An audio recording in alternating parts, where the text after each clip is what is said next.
सभी प्यारे बच्चों को मेरा नमस्ते। मैं राजकीय हाई स्कूल गंगरहुआ आगरा से विज्ञान की अध्यापिका श्रीमती नेहा अग्रवाल आज आप सभी को बायोलॉजी विषय का एक पाठ पढ़ाने जा रही हूँ। आज हम कक्षा 10वीं का जैव प्रक्रम पाठ शुरू करते हैं, जो आपकी एनसीईआरटी की किताब में पाठ नंबर 6 पर दिया गया है। जैसा कि इसका नाम है जैव प्रक्रम, तो हम इसमें जो जीवित लोग हैं, जैसे सजीव चीज होती है और निर्जीव होती है, हम सजीव के विषय में पढ़ेंगे। और पहले समझते हैं ये जैव प्रक्रम है क्या। जैव प्रक्रम वो प्रक्रम है, वो सारी क्रियाएं होती है जो किसी भी जीवधारी के जीवित रहने के लिए अति आवश्यक होती है। तो इसकी परिभाषा बनती है, ये वे प्रक्रम है जो किसी भी जीव के जीवित रहने के लिए अति आवश्यक है। अब इसके उदाहरण क्या है, वो कौन कौन से प्रक्रम है? पोषण, श्वसन जो आप सांस लेते हैं, जनन, परिसंचरण, उत्सर्जन आदि। ये सभी प्रक्रम कैसे हैं? जैव प्रक्रम, जो सभी को जीवित रहने के लिए, सभी जीवधारी के जीवित रहने के लिए बहुत ज्यादा आवश्यक है। अब ये पाठ आपका बहुत बड़ा है, ये हम 4 भाग में पढ़ेंगे। सबसे पहले हम पढ़ेंगे पोषण, उसके बाद हम पढ़ेंगे श्वसन, उसके बाद परिसंचरण और आखिर में हम पढ़ेंगे उत्सर्जन। और फिर ये सारे जैव प्रक्रम भी 2 भाग में विभाजित होंगे। पहले हम पढ़ेंगे पादप का और उसके बाद हम पढ़ेंगे मनुष्य का। इससे पहले कि मैं सबसे पहला जैव प्रक्रम पोषण शुरू करूं, एक आपके एनसीईआरटी का क्वेश्चन है कि कोई वस्तु सजीव है, इसका क्या मापदंड है? आप कैसे निर्धारित करेंगे कि कोई जो वस्तु है वो सजीव है? आप कहेंगे कि वो श्वसन करता है तो वो सजीव है, वो वृद्धि कर रहा है, पेड़ छोटा होता है बड़ा हो जाता है, हम छोटे हैं और देखते देखते हम बड़े हो जाते हैं। ये सारी चीज क्या होती है? आपकी सजीव चीज होती है। अब जैसे कि मेरे हाथ में ये पेन है, तो ये बड़ा नहीं होगा, ये जैसा है वैसा ही रहेगा। तो ये क्या है? निर्जीव है, ना ही ये वृद्धि करेगा और ना ही ये आपका श्वसन की क्रिया, कोई भी ये ऐसी क्रियाओं को संपन्न नहीं करेगा। लेकिन सबसे अच्छा मापदंड है जो आपकी एनसीईआरटी की बुक में दिया गया है, गति, यानी कि चलना। जानवरों और मनुष्यों में ये गति काफी स्पष्ट रूप से दिखाई देती है, क्योंकि ये काफी तेज होती है, जैसे कि मेंढक का तालाब में उछल कर जाना। लेकिन पेड़ों में जानवरों की अपेक्षा ये जो गति होती है काफी धीमी होती है, मंद होती है, क्योंकि कभी आपने किसी पेड़ को चलते हुए नहीं देखा होगा, आप कहेंगे। लेकिन पेड़ के भाग जो होते हैं वो गति करते हैं, जैसे कि सूरजमुखी की जो पत्ती होती है उसका सूर्य की ओर वृद्धि करना। तो आपका सबसे अच्छा मापदंड क्या हो गया? गति हो गया, श्वसन हो गया, वृद्धि हो गया। ये वो सभी मापदंड हैं जो डिसाइड करते हैं कि एक वस्तु क्या है? सजीव। तो अब हम सबसे पहला अपना स्टार्ट करते हैं पोषण। अब देखते हैं कि पोषण क्या है। जो हम भोजन ग्रहण करते हैं और उससे हमें कार्य करने के लिए जो ऊर्जा मिलती है, ये सारी जो विधि है ये किसके अंतर्गत आती है? पोषण। तो पोषण जीवों द्वारा भोजन या पोषक तत्वों को प्राप्त करने की क्रिया को ही हम पोषण कहते हैं। अब ये पोषण कितने प्रकार का होता है? 2 प्रकार का पोषण है, स्वपोषण या फिर परपोषण। परपोषण को ही हम विषम पोषण के नाम से जानते हैं। स्वपोषण नाम में ही छुपा है, स्व यानी स्वतः, स्वयं। ये वह पोषण विधि है जिसमें जीवधारी किसी ऊर्जा की सहायता से अपना भोजन स्वयं बना सकते हैं, जैसे कि पेड़ पौधे। कुछ बैक्टीरिया भी होते हैं, अभी हम इसका प्रकार पढ़ेंगे, उसमें डिटेल में बात करेंगे। तो स्वपोषण की परिभाषा, यह वह पोषण विधि है जिसमें जीवधारी अपना भोजन स्वयं बनाते हैं। और परपोषण, पर यानी दूसरे पर निर्भर, इसमें जीवधारी अपना भोजन स्वयं नहीं बना सकते, ये अपने भोजन के लिए किसी दूसरे जीव पर निर्भर करते हैं। यह वह पोषण विधि है जिसमें जीवधारी अपने भोजन के लिए दूसरे जीव पर निर्भर करते हैं। अब हम सबसे पहले स्वपोषण को थोड़ा डिटेल में पढ़ते हैं। स्वपोषण 2 प्रकार का है, प्रकाश संश्लेषण और रसायन संश्लेषण या रासायनिक संश्लेषण। जैसे कि स्वपोषण में क्या था कि जीवधारी अपना भोजन स्वयं बना रहे हैं किसी ऊर्जा की सहायता से। नाम से ही पता चल रहा है प्रकाश संश्लेषण में, यानी वो ऊर्जा कहाँ से मिलेगी, प्रकाश से। और रसायन संश्लेषण में वो ऊर्जा कहाँ से मिलेगी, किसी रासायनिक अभिक्रिया से। तो प्रकाश संश्लेषण यह वह विधि है जिसमें जीव अकार्बनिक यौगिकों CO2 व पानी की सहायता से सूर्य के प्रकाश की उपस्थिति में अपना भोजन स्वयं बनाते हैं। जैसे कि हरे पादप, हरे पौधे, ये अपना भोजन स्वयं बनाते हैं और इस विधि को हम क्या कहते हैं, प्रकाश संश्लेषण। इसके अन्य उदाहरण हैं युग्लिना और कुछ जीवाणु भी प्रकाश संश्लेषण द्वारा, जिनके पास पर्णहरित क्लोरोफिल होता है, वो अपना भोजन स्वयं बना पाते हैं। अभी हम प्रकाश संश्लेषण को थोड़ा डिटेल में पढ़ेंगे। दूसरा क्या है आपका, रसायन संश्लेषण। इस विधि में कुछ जीवाणु कौन से जीवाणु, सल्फर बैक्टीरिया और आयरन बैक्टीरिया। बैक्टीरिया जीवाणु के लिए इंग्लिश शब्द होता है। ये अकार्बनिक यौगिकों का उपयोग कर रासायनिक ऊर्जा द्वारा अपना भोजन स्वयं बनाते हैं। दोनों ही विधि में अपना भोजन स्वयं बन रहा है। इसमें प्रकाश की ऊर्जा की सहायता से बन रहा है और इसमें किसी रासायनिक अभिक्रिया या ऑक्सीकरण की सहायता से, कोई भी रासायनिक अभिक्रिया, उसकी सहायता से अपना भोजन स्वयं बन रहा है। अब हम परपोषण के विभाजन के बारे में पढ़ते हैं। इसमें 4 प्रकार है, मृतोपजीवी, परजीवी, सहजीवी और प्राणी संभोजी। आइए एक एक करके इन सबको समझते हैं। मृतोपजीवी, नाम में ही छुपा हुआ है मृत। इसमें एक जीवधारी अपना भोजन किसी मृत जीव से ग्रहण करता है। इस विधि में जीवधारी अपना भोजन मृत शरीर से प्राप्त करते हैं। जैसे कि जो फफूंद है, फफूंदी वो, और इसका एक और उदाहरण क्या है, कुकुरमुत्ता। दूसरा हमारा परजीवी, इसमें एक जीव किसी दूसरे जीवित जीव से अपना भोजन ग्रहण करता है। जैसे हमारे सिर पर जूं, हम भी जीव और जूं भी जीव, और वो अपना भोजन किससे लेती है, हमारा खुद से हमसे ग्रहण करती है। इस विधि में जीवधारी अपना भोजन दूसरे जीव से प्राप्त करता है, जैसे अमरवेल, टेपवर्म और जूं। तीसरा है सहजीवी मतलब जब दो जीव एक साथ आपस में रहते हैं और एक दूसरे को फायदा या लाभ पहुंचाते हैं। इस विधि में 2 जीव एक साथ रहते हैं और एक दूसरे को लाभ पहुंचाते हैं, जैसे लाइकेन और इकोलाई। लाइकेन आपने 9th क्लास में पढ़ा होगा। इसमें 2 जीव, एक एल्गी और एक फंजाई साथ में रहती है। एल्गी फंजाई को क्या देती है, भोजन, क्योंकि उसके पास क्या है, क्लोरोफिल, पर्णहरित है, और बदले में फंजाई क्या करती है, उसको रहने के लिए जगह देती है। उसी तरीके से इकोलाई, ये एक जीवाणु है जो हमारे पेट में रहता है। ये हमारे पेट में विटामिन B12 के संश्लेषण में सहायता करता है और बदले में हमारे उससे भोजन लेता है। और आखिरी है प्राणी संभोजी।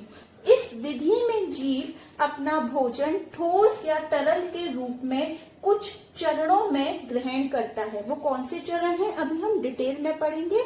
इसमें 5 चरणों में भोजन को ग्रहण करता है जीव, और वो भोजन ठोस भी हो सकता है और तरल भी। जैसे कि इसके उदाहरण तो सभी अमीबा, मेढक, मनुष्य जो भी उच्च हैं वो सभी आएंगे। और इसको हमने 3 भाग में विभाजित किया है, शाकाहारी, मांसाहारी, सर्वाहारी। आप सभी बचपन से पढ़ते आ रहे हैं। शाकाहारी जो पत्तियां और जो फूल वगैरह खाते हैं वो कौन होते हैं, शाकाहारी। मांसाहारी जो मांस खाते हैं, और सर्वाहारी जो इन दोनों पे निर्भर हैं, पत्ते भी खाते हैं, शाकाहारी चीजें भी खाते हैं, और मांसाहारी मांस पर भी निर्भर करते हैं। अब हम डिटेल में, अब हम पादप का शुरू करते हैं। अब हम पढ़ेंगे पादप में पोषण यानी कि प्रकाश संश्लेषण। अब हम पादप में पोषण को बिल्कुल डिटेल में पढ़ने जा रहे हैं। इसमें कौन सी क्रिया पढ़ेंगे हम, प्रकाश संश्लेषण। स्वपोषण में 2 थी, एक तो प्रकाश संश्लेषण और रासायनिक संश्लेषण। तो उसी का अब हम कौन सा भाग पढ़ने जा रहे हैं, प्रकाश संश्लेषण। जैसे कि मैं वही बता चुकी थी, यह वह विधि है जिसमें हरे पौधे अकार्बनिक यौगिकों CO2 व जल की सहायता से सूर्य की उपस्थिति में क्लोरोफिल द्वारा अपना भोजन, और भोजन के रूप में ये क्या बनाते हैं, ग्लूकोज बनाते हैं। इसकी अभिक्रिया बहुत इंपॉर्टेंट है। जब कोई आपसे पूछता है प्रकाश संश्लेषण क्या है, तो आप उसकी परिभाषा के साथ ये रासायनिक अभिक्रिया भी जरूर लिखेंगे। CO2 कार्बन डाइऑक्साइड प्लस जल H2O, और क्या, सूर्य का प्रकाश और क्लोरोफिल, क्या बना, ग्लूकोज। इसका सूत्र याद करना बहुत इंपॉर्टेंट है, C6H12O6, और इसके साथ कौन सी गैस निकली, ऑक्सीजन। ये किसका निशान है, हमने रासायनिक अभिक्रिया और समीकरण वाले पाठ में पढ़ा था, कौन सी गैस निकली, ऑक्सीजन। ये एरो क्या बता रहा है कि इस प्रक्रिया में निकलने वाली गैस कौन सी है, ऑक्सीजन, जो जीवन दायिनी है। तो ये हमारा क्या हो गया, प्रकाश संश्लेषण की परिभाषा और उसकी अभिक्रिया। अब हम पढ़ते हैं कि प्रकाश संश्लेषण की विधि के लिए कौन कौन सी कच्ची सामग्री की आवश्यकता होती है। जैसे कि मैं कहूँ, अगर आपको रोटी बनाना है तो आपको क्या क्या चाहिए, आप कहेंगे आटा चाहिए, आटे को मारने के लिए आपको जल चाहिए, फिर बेलने के लिए चकला बेलन इत्यादि, फेंकने के लिए तवा, ये सब चीजें चाहिए। ठीक उसी प्रकार हरे पादपों को अपना भोजन बनाने के लिए क्या क्या चाहिए, CO2 चाहिए, H2O चाहिए, सूर्य का प्रकाश चाहिए और क्लोरोफिल चाहिए। तो एक एक कर ये कच्ची सामग्री हम पढ़ लेते हैं। सबसे पहले क्या चाहिए पादप को, कार्बन डाइऑक्साइड यानी कि CO2। अब ये पादप को CO2 कहाँ से मिलेगी, जैसे कि हम जो सांस लेते हैं, हमारे क्या है, ये नॉस्ट्रिल्स है, जहां से हमारे एयर अंदर जाती है और जो खराब एयर है CO2 वो बाहर निकलती है। ठीक उसी प्रकार पत्तियों पर छोटे छोटे छिद्र होते हैं जिन्हें हम कहते हैं रंध्र या फिर स्टोमेटा। उन्हीं छिद्र से होते हुए CO2 वातावरण से पत्ती के अंदर प्रवेश करती है। पादप वातावरण से CO2 रंध्रों या स्टोमेटा द्वारा प्राप्त करते हैं। यहाँ पर मैंने एक रंध्र का चित्र बनाया है, बहुत इंपॉर्टेंट है, ये एक बार आपके क्वेश्चन में आया हुआ है, बोर्ड के एग्जाम में भी आया हुआ है। ये देखिए, ये जो बड़ी बड़ी कोशिका है, ये क्या है, द्वार कोशिका। इसके अंदर ये जो छोटी छोटी आपको दिख रहे हैं, ये क्या है, हरित लवक, क्लोरोप्लास्ट। ये क्या है, ये वैक्यूल है, और ये आपका क्या है, केंद्र, और इसके चारों तरफ ये कौन सी कोशिका है, एपिडर्मल कोशिका। अब CO2 इसके अंदर जाती है और हमें दूसरा क्या चाहिए, कच्ची सामग्री, जल भी चाहिए। ये जो स्टोमेटल छिद्र है, इसका खुलना या बंद होना कौन तय करता है या किस पर डिपेंड करता है, द्वार कोशिका।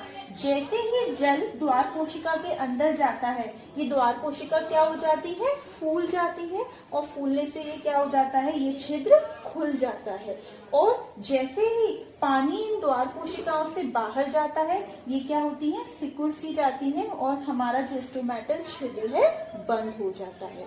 तो पादपों में कार्बन डाइऑक्साइड किसकी मदद से जा रही है, स्टोमेटा की मदद से। दूसरी कच्ची सामग्री है हमारी जल। जल पादपों को कहाँ से मिलता है, हम पाइप द्वारा मिट्टी में पानी देते हैं, मृदा में, और जड़ों से वो पानी जाइलम जो एक संवहन ऊतक है, उसकी मदद से वो कहाँ तक चला जाता है, पत्तियों तक। आपने अपनी कक्षा 9th में 2 प्रकार के संवहन ऊतक पढ़े थे, जाइलम व फ्लोएम। जाइलम का कार्य क्या था, पत्तियों तक जल को पहुंचाना जड़ों से, और फ्लोएम का कार्य था जो पत्तियां भोजन बनाती हैं उसको पौधे के विभिन्न भाग तक पहुंचाना। तो पानी किसने पहुंचाया, जाइलम ने। पादप जड़ों द्वारा जल का अवशोषण मृदा में से करते हैं तथा पत्तियों तक जाइलम द्वारा इसका परिवहन करते हैं। तीसरा कच्चा पदार्थ है हमारा सूर्य का प्रकाश, जो सूर्य से मिल रहा है, और जो क्लोरोफिल है वो हमारा किसमें उपस्थित है, पत्तियों में।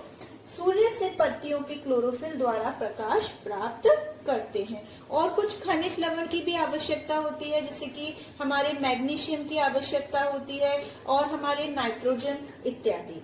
अब हम पढ़ने जा रहे हैं प्रकाश संश्लेषण की विधि। प्रकाश संश्लेषण को हमने 2 चरण या 2 पद में बांटा हुआ है। पहला पद है प्रकाशीय अभिक्रिया और दूसरी है अप्रकाशीय अभिक्रिया। हम दोनों को डिटेल में समझेंगे। पहला अंतर ये है कि प्रकाशीय अभिक्रिया हमारी प्रकाश पर निर्भर करती है। अगर प्रकाश होगा तो ये क्रिया संपन्न होगी, और अप्रकाशीय अभिक्रिया हमारी प्रकाश पर निर्भर नहीं करती, ये प्रकाश की अनुपस्थिति में भी संपन्न हो सकती है। और कक्षा 9वीं में आपने हरित लवक क्लोरोप्लास्ट की संरचना पढ़ी होगी, जिसमें दो भाग होते हैं, एक होता है ग्रेना और एक होता है स्ट्रोमा। ये वाली अभिक्रिया ग्रेना वाले भाग में होती है और ये वाली अभिक्रिया हमारे स्ट्रोमा वाली भाग में होती है। तो देख लेते हैं अंतर। ये अभिक्रिया हरित लवक के ग्रेना में प्रकाश की उपस्थिति में संपन्न होती है। इसकी अपेक्षा ये अभिक्रिया हरित लवक के स्ट्रोमा में होती है, जिसमें प्रकाश की आवश्यकता नहीं होती। अब देखते हैं प्रकाशीय अभिक्रिया में क्या होता है। सबसे पहले प्रकाशीय अभिक्रिया में जो हमारा क्लोरोफिल है, पर्णहरित है, वो सूर्य के प्रकाश को क्या करता है, अवशोषण करता है। उसके बाद क्या होता है, जल के अणु का अपघटन होता है, जिससे हमारी क्या बनती है, ऑक्सीजन गैस। इस अभिक्रिया में सबसे पहले पर्णहरित प्रकाश का अवशोषण करते हैं। दूसरा क्या होता है, यहाँ जल का अपघटन होता है, जिससे ऑक्सीजन का उत्पादन होता है। यहाँ दो चीज हो गई, एक तो क्या हुआ कि पर्णहरित ने सूर्य के प्रकाश का अवशोषण कर लिया, और जल का अपघटन, जिससे क्या बन गई हमारी ऑक्सीजन। दो चीज मिली थी, आपको याद होगी अभिक्रिया में, ऑक्सीजन और ग्लूकोज। तो ऑक्सीजन हमें किस अभिक्रिया में मिल गई है, प्रकाशीय। अब अप्रकाशीय अभिक्रिया में क्या होगा, CO2 का अपचयन होगा, जिससे कार्बोहाइड्रेट ग्लूकोज बनता है। इस अभिक्रिया में CO2 के अपचयन से ग्लूकोज बनता है। दो बात यहाँ क्लियर हो गई। ऑक्सीजन कहाँ बनी, प्रकाशीय अभिक्रिया में, और ग्लूकोज जो भोजन है, कार्बोहाइड्रेट, वो कहाँ बना, अप्रकाशीय अभिक्रिया में। अब हम प्रकाश संश्लेषण से ही जुड़ा एक अन्य टॉपिक पढ़ने जा रहे हैं, जिसमें हम पढ़ेंगे कि प्रकाश संश्लेषण की क्रिया को कौन कौन से कारक प्रभावित करते हैं। जो कारक इसके लिए कच्ची सामग्री का प्रयोग कर रहे थे, उसी कारक की कमी या ज्यादा होने पर ही इसकी जो दर होगी वो या तो बढ़ जाएगी या कम हो जाएगी। तो सबसे पहला कारक है आपका प्रकाश। ये माना जाता है कि प्रकाश संश्लेषण की दर नीले व लाल रंग के लिए सर्वाधिक होती है और हरे रंग के लिए सबसे कम। प्रकाश संश्लेषण की दर नीले व लाल रंग के लिए सर्वाधिक होती है और हरे रंग के लिए सबसे कम। दूसरा कारक है हमारा जल। अगर जल की कमी हो जाएगी तो भी प्रकाश संश्लेषण की हमारी जो दर है उसमें कमी आ जाएगी। जल की कमी में इस अभिक्रिया की दर कम हो जाती है। तीसरा हमारा कारक है तापमान। माना जाता है कि पौधों के लिए 10 डिग्री से 35 डिग्री तक का तापमान प्रकाश संश्लेषण की क्रिया के लिए सबसे उच्च होता है। इससे अधिक तापमान पर इसकी प्रक्रिया में, इसकी दर में क्या आ जाती है, कमी। तो यही लिखा है यहाँ, इस अभिक्रिया के लिए 10 डिग्री सेल्सियस से 35 डिग्री सेल्सियस तक का तापमान उपयुक्त माना गया है, किंतु इससे अधिक ताप की वृद्धि पर इसकी दर कम होने लगती है। हमारा चौथा कारक है कार्बन डाइऑक्साइड। कार्बन डाइऑक्साइड भी एक समय के बाद जब ज्यादा हो जाती है तो इसकी दर में क्या आ जाती है, कमी। तो CO2 की अधिक उपस्थिति में भी एक समय के बाद इस प्रक्रिया की दर कम होने लगती है। और आखिरी हमारा कारक है खनिज लवण। मैंने आपको बताया था कच्ची सामग्री के वक्त ही कि कुछ खनिज लवण जैसे कि मैग्नीशियम, नाइट्रोजन, आयरन, ये सब की भी आवश्यकता होती है। तो अगर इन खनिज लवणों की में भी कमी होगी तो हमारी प्रकाश संश्लेषण की दर कम हो जाएगी। खनिज लवण आयरन तथा मैग्नीशियम आप जानते हैं, Fe आयरन का प्रतीक है और Mg मैग्नीशियम। इनकी कमी से भी प्रकाश संश्लेषण की दर में कमी आती है। ये हमारा प्रकाश संश्लेषण का आखिरी टॉपिक है, प्रकाश संश्लेषण का महत्व। आप सभी ने अब तक पूरा प्रकाश संश्लेषण समझ लिया है, तो इसका महत्व भी अब आप खुद बता पाएंगे। आपने देखा कि इस अभिक्रिया से कौन सी गैस निकलती है, ऑक्सीजन, जो श्वसन हेतु मनुष्य के लिए बहुत ज्यादा आवश्यक है। इसी विधि द्वारा पेड़ पौधे अपना भोजन बना पाते हैं। साथ ही हमें पौधों से कुछ औद्योगिक वस्तुओं का उत्पादन होता है और तो और इसी से हमारे वातावरण का शुद्धिकरण होता है, क्योंकि ये हमारे वातावरण में ऑक्सीजन व CO2 का संतुलन बनाए रखती है। तो यही इसके उपयोग है, पढ़ लेते हैं एक एक कर। सबसे पहला, प्रकाश संश्लेषण के फलस्वरूप हमें पौधों से अनेक औद्योगिक महत्व की वस्तुएं मिलती हैं, जैसे रबड़, सेल्यूलोज। दूसरा, इस विधि से पौधे अपना भोजन प्राप्त करते हैं। तीसरा, इस विधि से मनुष्य को श्वसन हेतु जीवनदायिनी ऑक्सीजन गैस मिलती है। इसीलिए कहते हैं कि पेड़ों को नहीं काटना चाहिए, क्योंकि जब पेड़ नहीं होंगे तो हमें ऑक्सीजन देने वाला कोई नहीं होगा और हम सांस अच्छे से नहीं ले पाएंगे। इस विधि से वातावरण में ऑक्सीजन और CO2 गैसों का संतुलन बना रहता है। तो अब हमने यहाँ पूरा प्रकाश संश्लेषण टॉपिक फिनिश कर लिया है। अब जंतुओं में पोषण के पद देख लेते हैं। जब हमने प्राणी संभोजी प्रकार का पोषण पढ़ा था तो मैंने उसमें बताया था कि इसमें जीव ठोस या तरल पदार्थ को कुछ चरणों में ग्रहण करता है। तो देख लेते हैं वो चरण कौन कौन से हैं। ये 5 चरण है: अंतर्ग्रहण, पाचन, अवशोषण, स्वांगीकरण, बहिक्षेपण। एक एक करके इनको पढ़ते हैं कि इनका क्या मतलब है। अंतर्ग्रहण, भोजन को शरीर के अंदर पहुंचाने की क्रिया को हम क्या कहते हैं? अंतर्ग्रहण। जैसे कि आपके सामने भोजन की थाली है तो आप उसे हाथ से तोड़कर उसके गस्से को कहाँ रखेंगे? अपने मुख में। यही क्या है? अंतर्ग्रहण।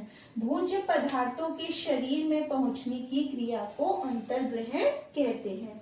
दूसरा चरण है पाचन। हमारे भोज्य पदार्थ में कई सारे पोषक तत्व होते हैं, जैसे कार्बोहाइड्रेट, प्रोटीन, वसा, मिनरल, बहुत सारे। ये जो तत्व होते हैं ये काफी जटिल होते हैं। अच्छे से हमारे शरीर में इनका अवशोषण हो सके इसलिए इनके जटिल अणुओं को हमें सरल अणुओं में विभाजित करने की आवश्यकता होती है। तो वो ही उसको विभाजन करना क्या कहलाता है? पाचन। और इसके लिए किसकी आवश्यकता पड़ती है? एंजाइम्स की, जिसका दूसरा नाम है विकर। तो यही लिखा है, भोज्य पदार्थ के जटिल अणुओं को सरल अवशोषण योग्य अणुओं में विभाजित करने की क्रिया को पाचन कहते हैं। पाचन के लिए एंजाइम्स, विकर की आवश्यकता होती है। अब ये पाचन शुरू कहाँ से होता है? मुख से शुरू होता है और कहाँ जाकर खत्म होता है? छोटी आंत में, जिसका नाम है दूसरा क्षुद्रांत। पाचन की क्रिया मुख गुहा से प्रारंभ होकर छोटी आंत क्षुद्रांत में संपन्न होती है। जब हम पाचन तंत्र पढ़ेंगे वहां देखेंगे, हम देखेंगे कि जो हमारे फूड पाइप है, जो हमारी खाने की नली है, उसमें कोई पाचन की क्रिया नहीं होती, क्योंकि वहां पर कोई एंजाइम नहीं होता। और आपका एक एनसीईआरटी का ये क्वेश्चन भी है, पाचक एंजाइमों का क्या कार्य होता है? तो क्या कार्य होता है? इसका कार्य पोषक तत्व, जो जटिल पोषक तत्व होते हैं, उनके छोटे छोटे सरल अवशोषण योग्य अणुओं में विभाजन करना ही उनका क्या कार्य होता है। नेक्स्ट हमारा पद है अवशोषण। अब ये जो छोटे अणुओं में हमारा भोज्य पदार्थ टूट चुका है, अब इसको शरीर क्या कर लेता है? ग्रहण कर लेता है। रुधिर की सहायता से इसका पूरे शरीर में क्या हो जाता है? परिवहन हो जाता है। और अवशोषण का कार्य कहाँ होता है हमारा? मुख्य रूप से क्षुद्रांत में। आपकी बुक में एक क्वेश्चन है कि छोटी आंत अवशोषण का कार्य करने के लिए किस प्रकार से अभिकल्पित है। एक्चुअली होता क्या है कि इसमें हमारे क्षुद्रांत में बहुत सारी उंगली नुमा संरचना पाई जाती है, जिसे हम कहते हैं रसांकुर, और इंग्लिश में कहते हैं विलाई। ये रसांकुर क्या कार्य करते हैं? ये जो हमारा अवशोषण है भोजन का, उसके लिए सतही क्षेत्रफल को बढ़ा देते हैं, जिससे ज्यादा की ज्यादा अवशोषण हो सके। तो यही लिखा है अवशोषण में। इस प्रक्रिया में खाने के सरल किए गए तत्व शरीर ग्रहण कर लेता है। अवशोषण का कार्य प्रमुख रूप से क्षुद्रांत में होता है। अवशोषण के लिए क्षुद्रांत की भीतरी भित्ति पर अनगिनत रसांकुर होते हैं, जिसका कार्य अवशोषण के लिए अधिक पृष्ठ क्षेत्रफल प्राप्त कराना है। ये भी एक क्वेश्चन है कि रसांकुर क्या होते हैं, कहाँ पाए जाते हैं और उसका कार्य क्या होता है, तो वो आंसर आपका यहाँ हो गया। नेक्स्ट हमारा पद है स्वांगीकरण। अब जो भोज्य पदार्थ हमारा अवशोषित हो चुका है उसका प्रयोग किया जाता है हमारी कोशिका की मरम्मत के लिए और हमारी वृद्धि के लिए और निर्माण के लिए। तो स्वांगीकरण, इस प्रक्रिया में अवशोषित भोज्य पदार्थ का प्रयोग कोशिका वृद्धि, मरम्मत व निर्माण हेतु होता है। और लास्ट हमारा पद है बहिक्षेपण। अब पूरा भोजन हमारा एक तरीके से अवशोषित भी हो चुका है। अब जो ठोस और अर्ध ठोस हमारे अंदर भोज्य पदार्थ बचा है उसका मल के रूप में शरीर से बाहर निकलना गुदा द्वार से होते हुए ही क्या कहलाता है, बहिक्षेपण। जब हम पाचन तंत्र का चित्र पढ़ेंगे तो देखेंगे गुदा द्वार क्या है। इस प्रक्रिया में ठोस अथवा अर्ध ठोस पदार्थ मल के रूप में गुदा द्वार से बाहर निकाल दिया जाता है। अब हम अमीबा में पोषण विधि पढ़ने जा रहे हैं। हम सभी जानते हैं अमीबा एक कोशिकीय जीव है और इसमें पोषण की कौन सी विधि पाई जाती है, प्राणी संभोजी। फिर इस हिसाब से इसमें वही 5 चरण होंगे जो हम एक एक कर कर पढ़ते हैं। इसमें पोषण की प्राणी संभोजी विधि पाई जाती है जिसके निम्न चरण है। अंतर्ग्रहण, ये भोजन को कैसे ग्रहण करता है, कूटपात प्रवर्त बना के उंगली नुमा रचना बना लेता है जैसे ही इसके पास भोजन का कोई कण आता है। अमीबा अपनी सतह पर उंगली जैसी अस्थायी प्रवर्त कूटपात की मदद से भोजन ग्रहण करता है। पाचन, अब जैसे ही भोजन आ गया क्या बन जाएगा, खाद्य रिक्तिका बन जाती है जिसमें क्या होता है, पाचन की क्रिया संपन्न होती है। यानी भोजन के जो जटिल अणु हैं वो छोटे छोटे विसरणशील अणुओं में टूटते हैं। भोजन अंतर्ग्रहण के पश्चात खाद्य रिक्तिका का निर्माण होता है जिसमें पाचन की क्रिया संपन्न होती है। अवशोषण, अब यहाँ सरल खाद्य पदार्थ कोशिका द्रव्य में विसरित हो जाते हैं यानी शरीर उसके को ग्रहण कर लेता है। स्वांगीकरण, अब अवशोषित भोजन का प्रयोग किस हेतु होगा, अमीबा की वृद्धि हेतु। और लास्ट स्टेप वही बहिक्षेपण, यहाँ बचा हुआ अपच भोज्य पदार्थ क्या होता है, शरीर की सतह पर एक जगह आकर इकट्ठा हो जाता है और फिर उसके द्वारा निष्कासित कर दिया जाता है। यहाँ बचा हुआ अपच पदार्थ कोशिका की सतह की ओर गति करता है तथा शरीर से बाहर निष्कासित कर दिया जाता है। ये देखिए ये अमीबा है, इसका केंद्र की इसके भोजन के कण और इसने भोजन के देखते क्या है, उंगली नुमा रचना कूटपात। अब क्या बन गया, हमारा पाचन हुआ, ये हमारी खाद्य रिक्तिका। ये हमारी क्या है, खाद्य रिक्तिका। लिख सकते हैं हम इसको खाद्य रिक्तिका, जिसमें भोजन का क्या होता है, पाचन होता है। उसके बाद क्या हुआ, हमारा अवशोषण और उसके बाद स्वांगीकरण यानी वृद्धि हेतु उसका हमारा प्रयोग किया भोजन का, और फिर बहिक्षेपण, ये भोजन अपच पदार्थ को बाहर निकाल दिया